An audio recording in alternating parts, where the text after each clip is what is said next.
ये सोच कर कि शायद कोई कमी रह गई होगी और मेहनत करेंगे, क्योंकि गंगाराम जी ने यही सिखाया था कि किसी की लकीर छोटी मत करो, किसी के लिए गलत मत बोलो, किसी के लिए अपशब्द मत निकालो, अपनी लकीर बड़ी करो, अपना काम इतना बड़ा करो कि लोग आपको अपने आप पूछने लगे। करना है तो किसी की तारीफ करो, किसी के खिलाफ मत बोलो। बहुतों ने बहुत कुछ बोला होगा मेरे लिए, लेकिन आपने कभी अपनी इस बहन और इस बेटी के मुंह से किसी के खिलाफ कोई बात नहीं सुनी होगी, एक शब्द भी नहीं सुना होगा, क्योंकि ये संस्कार रामनाथ जी और गंगाराम जी के परिवार से मुझे मिले। इस बार जब निर्णय हुआ तो ये बात केवल टिकट की नहीं थी, टिकट भी कटती रहती है, लेकिन इस बार जो निर्णय हुआ वो बात आ गई परिवार के मान सम्मान की। और तब मैं धन्यवाद देती हूँ कि जब ये बेटी, ये बहन खुद को अकेला महसूस कर रही थी, ये सोच रही थी कि गंगाराम जी नहीं है कि अब क्या होगा, तब 36 कौम के लोग इकट्ठे हुए, 36 कौम के भाई बुजुर्ग बहनें इकट्ठी हुई, बाप जी आए और बाप जी ने आशीर्वाद दिया कि बेटा तू अकेली नहीं है, हम सब तेरे साथ हैं, मैं तेरे साथ हूँ। और आज जब मैं घूम रही हूँ गाँवों में, आप सबके बीच में आ रही हूँ, तो मुझे ये भरोसा हो गया कि आज स्वर्गीय गंगाराम जी हमारे बीच में चाहे नहीं है, एक भी गंगाराम जी नहीं है, लेकिन हजारों गंगाराम जी आज आशीर्वाद दे रहे। यहाँ खेमाराम जी सफल साहब पे बैठे हैं, आप भी गंगाराम जी के साथ बहुत चले, आपने भी बचपन से देखा है, देखा है ना।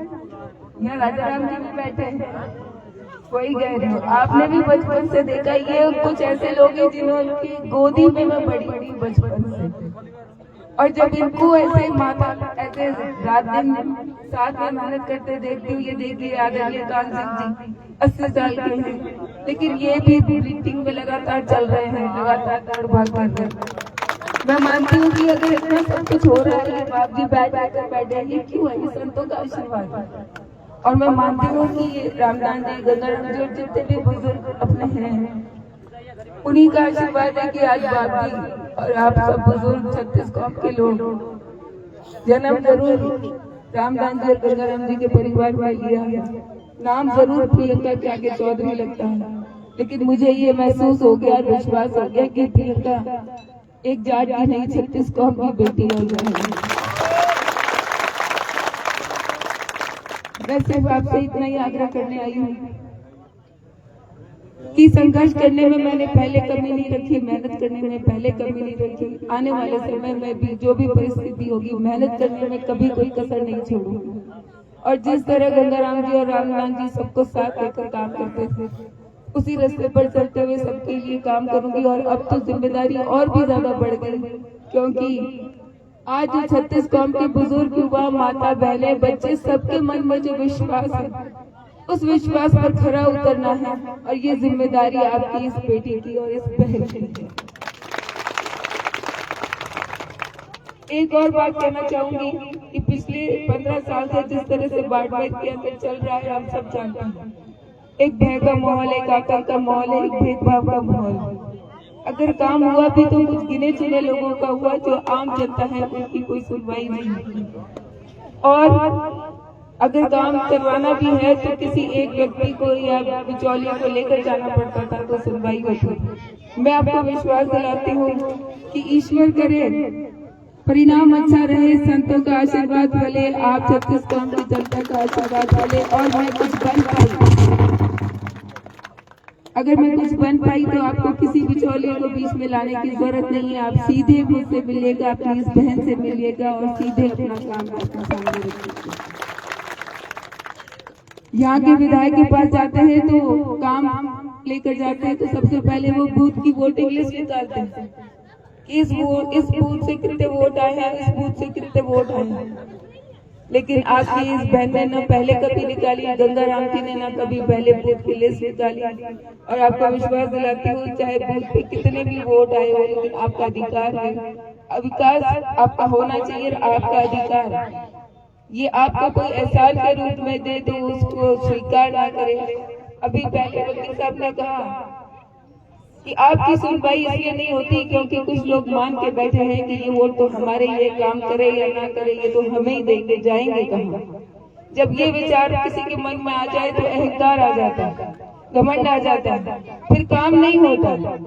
वो तो ये मान के चलते हैं कि नहीं ये वोट तो हमें ही मिलना है। मैं आपको आग्रह करती हूँ कि आप ये जो अधिकार मिला है अपना नेता चुनने का, अपना प्रतिनिधि चुनने का, इसका इस्तेमाल करें। वोट उसी को दे जो आपकी सुने, जो आपके लिए काम करे। एक लकीर पे चलते हुए एक ही पार्टी को या एक ही व्यक्ति को वोट देना, इससे आपके वोट के अधिकार का हनन होता है, आपका काम नहीं होता, आप फिर पीछे रह रहे हैं। मेरी आपसे विनती कि अब जागने का समय है और ये मौका है कि जो भयंकर आतंक का माहौल है उसको खत्म करने का ये मौका है। ये चुनाव मेरा नहीं, आप सबका है। ये बाड़मेर के 36 गांव की जनता का है। अगर विकास चाहते हैं, अगर हम चाहते हैं कि बाड़मेर आगे बढ़े, अगर हम चाहते हैं कि हमारे भी घर घर के अंदर नल आ जाए, अगर हम चाहते हैं कि हमारे बचे हुए घरों में बिजली आ जाए, अगर हम चाहते हैं कि बचे हुए जो गरीब हैं उनको भी मकान मिल जाए, छत मिल जाए, और हम चाहते हैं कि हमारे भी स्कूलों के अंदर अच्छे से टीचर लगे और हमारे बच्चे अच्छे से पढ़े, हमारे युवाओं को रोजगार मिल जाए, हमारी माताएं बहनें जब रात को जागरण के अंदर घर खुला छोड़कर जाए तो पीछे चोरी नहीं हो जाए, घर सुरक्षित रहे, हमारी माताएं बहनें सुरक्षित रहे। तो ये तय करना आपके हाथ में है कि आपको क्या चाहिए, आपको किस दिशा में बाड़मेर को ले जाना है, ये तय करना अब आपके हाथ में है और ये अधिकार और ताकत भी आपके हाथ में है। तो मैं आपसे विनती करती हूँ, मैं तो बार बार झोली फैला ही रही हूँ, बहुत दिनों से फैला रही हूँ, फिर फैलाती हूँ आपके सामने झोली। मेरे लिए नहीं, इन संतों के लिए, आप सबके लिए, बाड़मेर की जनता के लिए कि एक बार बदल परिवर्तन कीजिए, एक बार बदलाव कीजिए, अपनी इस बेटी को आगे लाइए जो संघर्ष कर रही है, मेहनत कर रही है।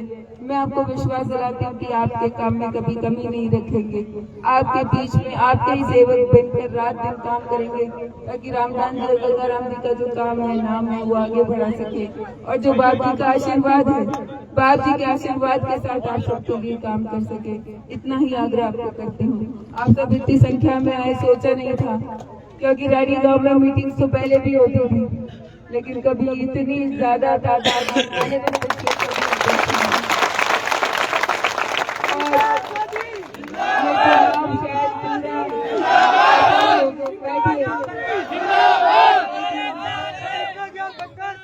हम तुम्हारे साथ हैं। मेरा आग्रह है कि एक बार हमारे बाप जी यहाँ आए हुए हैं, इनका आशीर्वचन सुने बिना कोई भी यहाँ से उठे नहीं।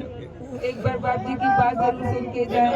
25 तारीख को मतदान है, ज्यादा से ज्यादा संख्या में मतदान करना है और सबको बताना है कि जो चुनाव का चिन्ह है वो बल्ला है, बैट है।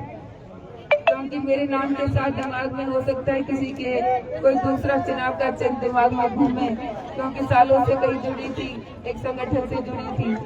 तो ये याद रखना कि पूरी उस लिस्ट के अंदर एक ही बेटी की फोटो होगी, फोटो आ रही है, एक ही बेटी की फोटो, एक ही बहन की फोटो है और उसके आगे बल्ले का निशान है। तो घर घर जाकर ये बताइएगा कि बल्ले को इस बार आगे लाना है। ये जो बल्ला बाप जी लेकर बैठे हैं, 36 गांव की जनता लेकर बैठी है, इस बल्ले को आगे लाना है, इस बल्ले को जिताना है। धन्यवाद। जय हिंद, जय भारत। हमारे बीच में जिनके मार्गदर्शन में हम बड़े हुए पोखर जी और लोन जी बाती ये भी बता रहे, इनका स्वागत है। और पोखर जी हमारे को दो शब्द कहेंगे। जय भीम। इस रानी गांव की पवन धरा पे इसी जगह श्री 1008 मौनपुरी जी ने यहाँ यज्ञ किया था। यज्ञ होने के बाद में यहाँ न तो कोई मीटिंग हुई, न कोई कुछ हुआ। अभी देखो जो भी प्रत्याशी आता है वो कोड़े के अंदर मीटिंग करता है, जो भी कोड़ा है उस कोड़ों के अंदर मीटिंग करते हैं। तो उनकी आस्था इतनी तक ही रह गई है। और ये अपनी आस्था जो कोई युवा लोगों में अब जागृति आ गई है। ये जागृति नया रास्ता निकालेगी। ये न तो कोई पार्टी के पदाधिकारी है, न किसी पार्टी के है। इन्होंने श्री मोहनपुरी जी महाराज ने अपनी आस्था भगवान से आस्था करके इनको भेजा है। ये छोड़े ही बताते जिंदगी में ये जो युवा लोग हैं ये संघर्ष करें, बड़े भारी बहुमत से इनकी जोत होगी। जय हिंद। बहुत बहुत धन्यवाद। आपने बताया कि युवाओं में बहुत जोश है, जुनून है, वायु का उल्टा होता है। युवा के उत्साहवर्धन के लिए नवयौवन की छाया में जंग की आजादी चलती है। इतिहास और सर्द करता है जिस और जवानी चलती है, जिस और जवानी चलती है।